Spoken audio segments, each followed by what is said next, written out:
जे काही राज्याचं इलेक्शन कमिशन आहे, स्टेट इलेक्शन कमिशन हे पूर्ण निवडणुका कंडक्ट करतं, सगळे अधिकार त्यांना आहे।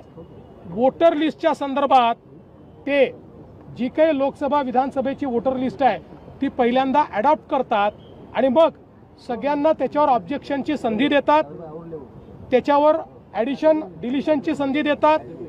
या संधीच्या काळामध्ये जर यांच्याकडे काही पुरावे असतील तर ते पुरावे यांनी दिले पाहिजेत, त्याच्यामध्ये ॲडिशन डिलिशन केलं पाहिजे। हे काही करायचं नाही, कायदा समजून घ्यायचा नाही आणि केवळ नरेटिव्ह तयार करायचा प्रयत्न हे करतायत। आज मी तर सगळ्या कार्यक्रमांमध्ये आहे, पण मी असं ऐकलं की कोणीतरी आम्हालाही आव्हान केलं आहे, हो आमचीही सगळं सहकार्य करण्याची तयारी आहे, इलेक्शन चांगले झाले पाहिजेत, आमची तयारी आहे।